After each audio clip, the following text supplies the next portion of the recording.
Olá, meus irmãos, graça e paz.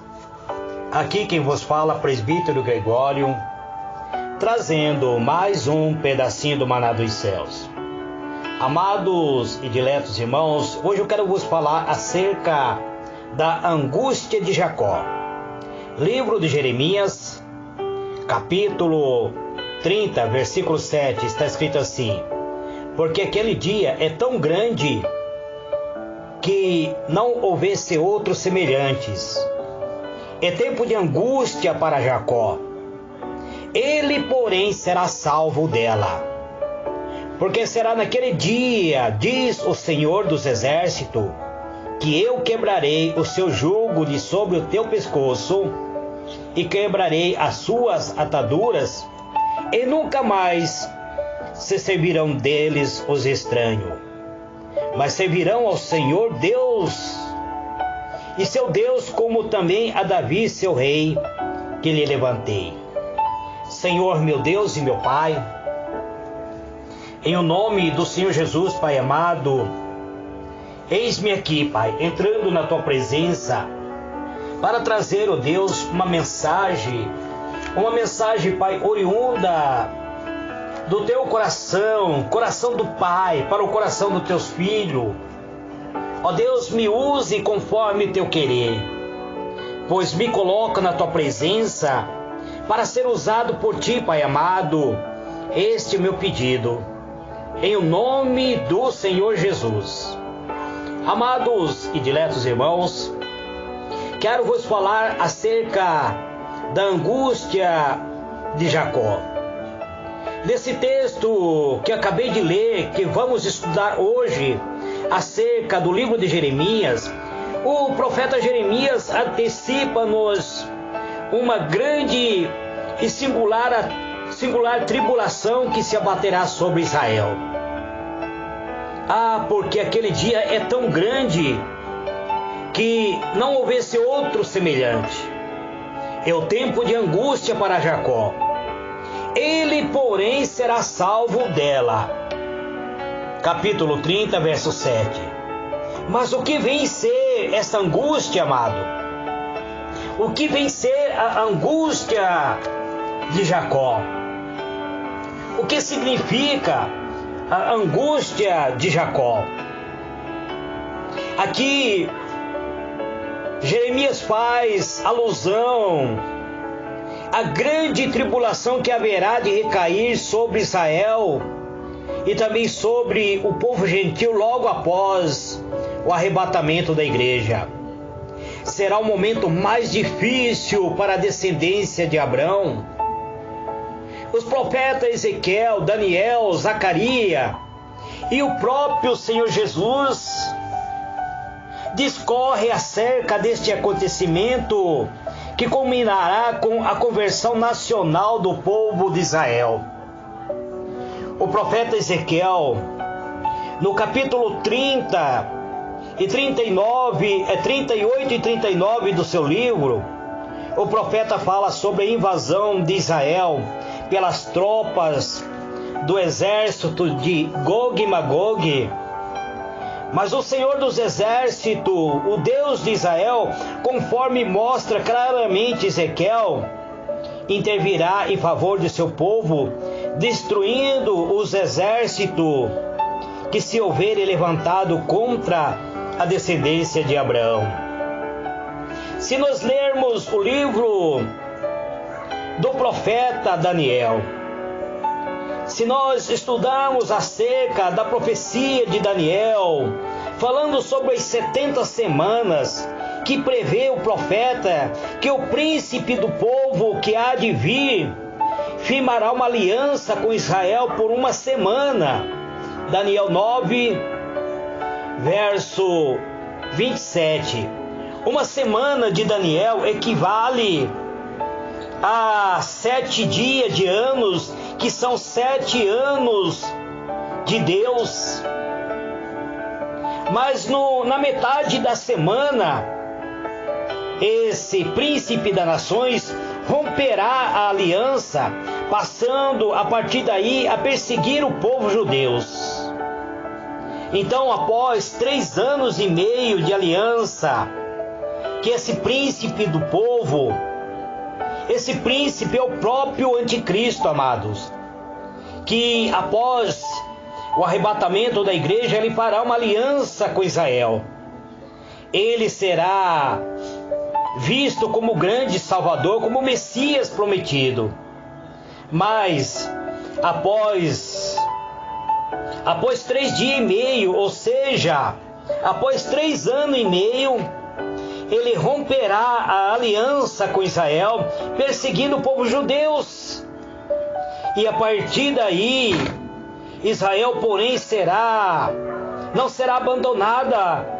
O próprio arcanjo Miguel levantar-se-á para lutar em favor do povo eleito de Deus. Daniel, capítulo 12, versículo 1 em diante, nós vemos isso. Meus irmãos, minhas irmãs, nós precisamos analisar a palavra de Deus. Precisamos compreender as profecias bíblicas. É por isso que eu vos digo sempre, amado, a profecia é a própria palavra de Deus.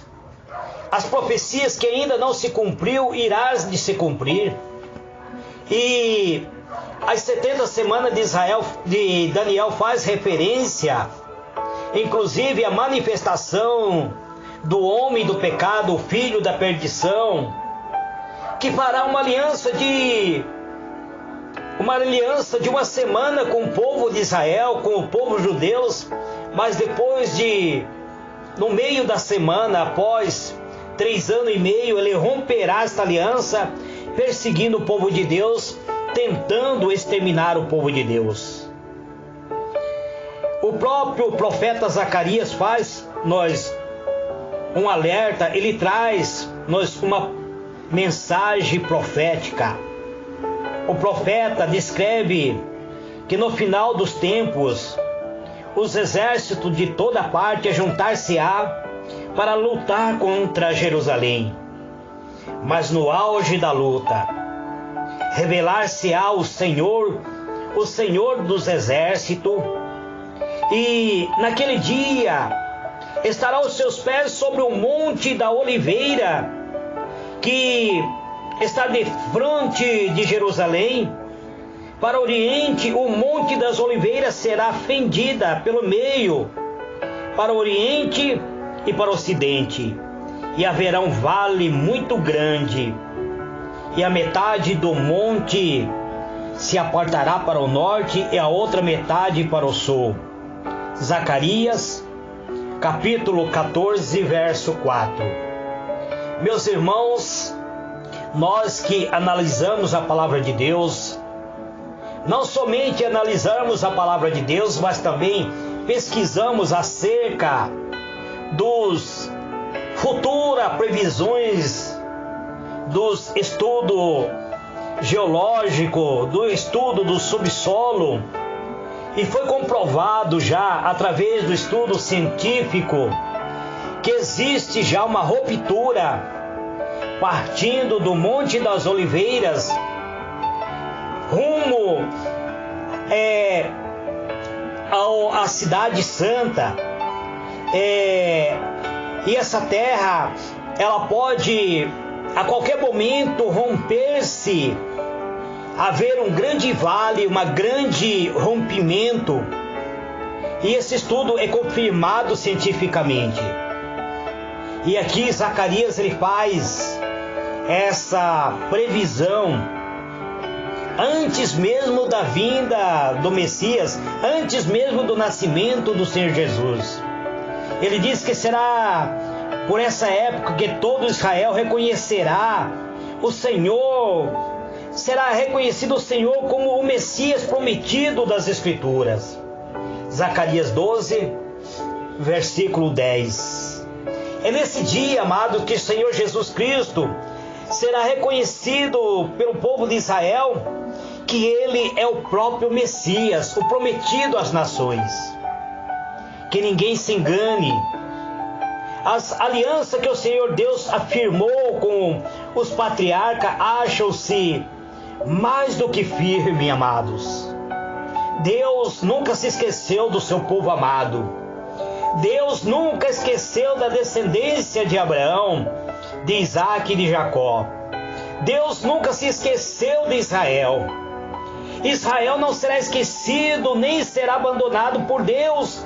Ele jamais permitirá que seu povo seja destruído. Basta lermos livros de Romanos capítulo 11, verso 26. Amados e diletos irmãos, Israel e os gentios logo depois do arrebatamento da igreja vão entrar em um processo, um período de angústia. A igreja de Cristo será arrebatado. O povo que servir ao Senhor Jesus, que for fiel ao Senhor Jesus, será arrebatado. Os mortos que morreram em Cristo ressuscitarão e serão levados para a glória. Então, amados, ali, depois disso, iniciará-se o período de angústia para Israel. Um período de sofrimento não somente para Israel, mas para todo aquele povo que permanecer aqui na terra. O restabelecimento de Israel irá ocorrer logo após o arrebatamento da igreja, logo após o período da grande tribulação. Embora estivesse a testemunhar o pior momento da história de Israel no Antigo Testamento, Jeremias sabia perfeitamente que o Senhor iria resgatar o seu povo. Não tema, pois tu, meu servo Jacó, não tema, pois tu, meu servo Jacó, diz o Senhor, nem te espante, ó Israel, porque eis que te livrarei das terras de longe, e a tua descendência da terra do seu cativeiro, e Jacó tornará a descansar e ficará em sossego, e não haverá quem o atemorize. Jeremias, capítulo 30, versículo 10. É Deus nos alertando, amado. É Deus falando conosco através da boca de Jeremias. Eu gosto muito, amados, de deixar que a palavra de Deus fale conosco. Eu simplesmente empresto a minha voz para que Deus venha a nos falar através da sua palavra. Veja como está. Esta profecia começou a ser cumprida.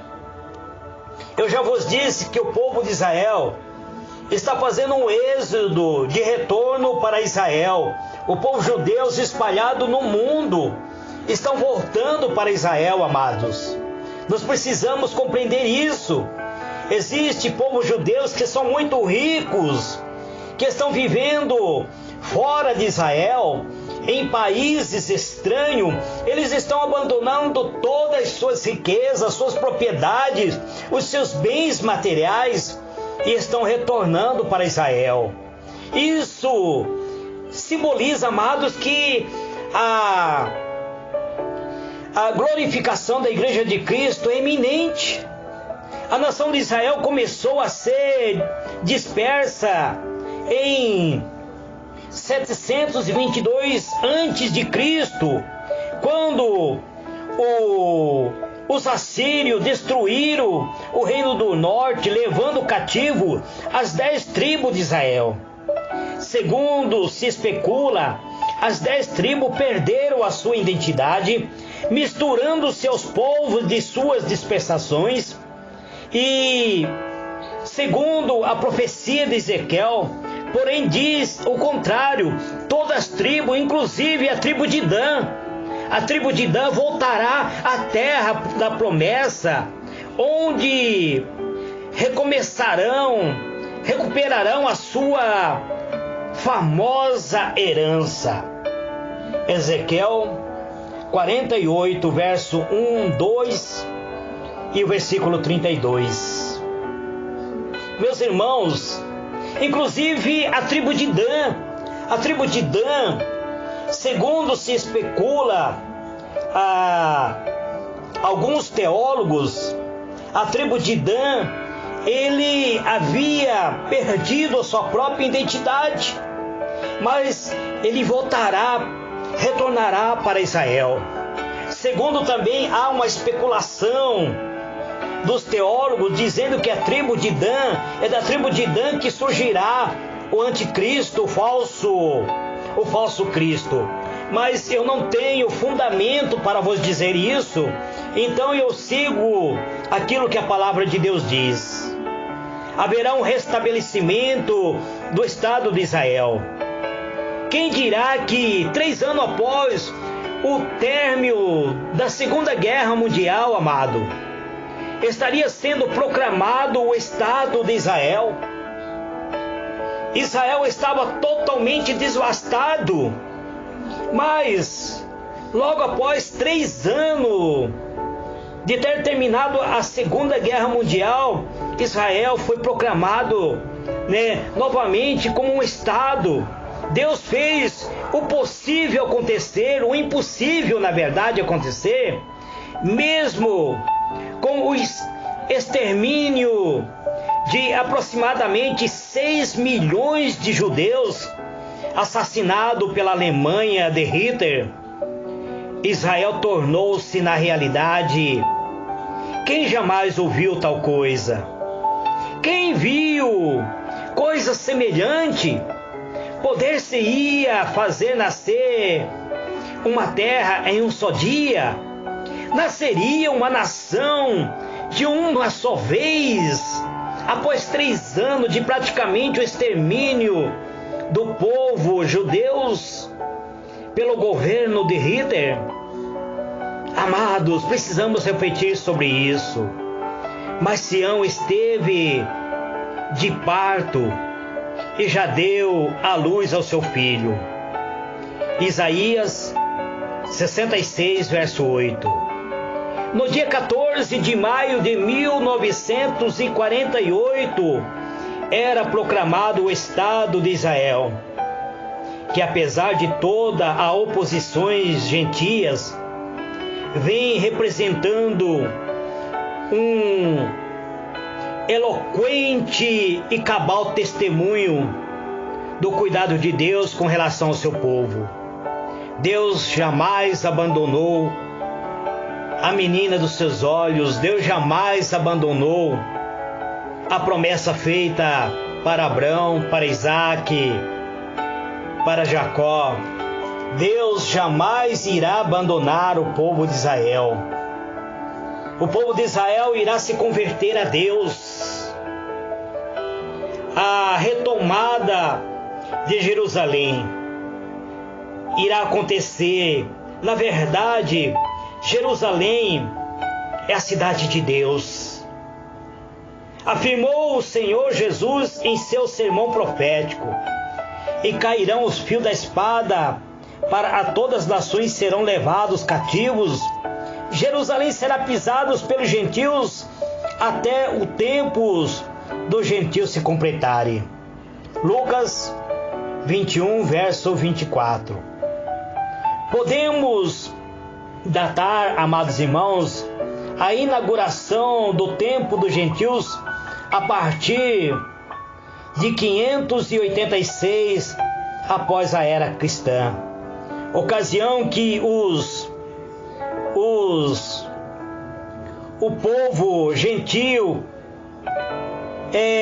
conquistaram e destruíram Jerusalém. No entanto, Deus começou a reverter tal situação em junho de 1967. Eu era apenas uma criança, mas Deus começou a restabelecer novamente Israel como sendo uma nação forte. Quando o exército israelense retomaram o lado oriental da Cidade Santa, em 1980, então, o primeiro-ministro Mikhail Gorbachev proclamou Jerusalém como capital, um ano que serviu como marco de Israel se tornar novamente um povo forte, o renascimento de novamente uma pátria abençoada por Deus. Dias atribulados estão reservados ainda para Jerusalém, amados. Mas o Senhor tem um firme compromisso com Sião e jamais irá desampará-lo. Precisamos compreender isso. Israel, o povo de Deus, ele irá enfrentar um grande período de tribulação, mas o Senhor virá ao socorro de Israel. Quero concluir esta mensagem dizendo que em todas aquelas dificuldades e tribulações da qual Jeremias profetizou, pode Jeremias enxergar dentro da dimensão do Espírito e acreditar, tendo a esperança, mesmo crendo contra a esperança. De igual modo acontece com cada um de nós. Com cada um de nós, amados, individualmente, apesar das dificuldades presentes, há um grande refrigério para todos aqueles que amam e temem a Deus. Deus é que nos inspire a esperança mesmo onde não mais há a esperança. Que Deus venha despertar em nossos corações a esperança. Jeremias anunciou que o exílio duraria 70 anos, mas a restauração das nações não seria automática. Dependia do genuíno arrependimento nacional. E parece que o povo de Israel ainda até hoje não se arrependeram. Há um remanescente que já retornou para a terra, cumprindo a profecia de Jeremias, acerca dos 70 anos de exílio. Mas Daniel, no entanto, informa que a descrição apresentada por Jeremias de uma gloriosa restauração do reino não se cumpriu completamente quando o povo de Israel começou a retornar, quando o povo judeu começou a retornar para Israel, mas foi postergada e deverá se cumprir no futuro. Daniel capítulo 9, verso 24 e 27. E o futuro se aproxima, meus irmãos. O futuro está reservado para cada um de nós. Cumpre a cada um de nós fazermos nosso papel de servirmos a Deus, de dedicarmos nossa vida ao Senhor, de orarmos a cada dia, apresentando perante o trono de Deus as nossas petições, as nossas orações, reivindicando que a glória do Senhor se manifeste em nossas vidas. Este é o pedacinho do maná dos céus que eu trago nesse dia de hoje. Que o Senhor ilumine a vossa mente e vos conceda paz. Fique na paz do Senhor Jesus. Amém.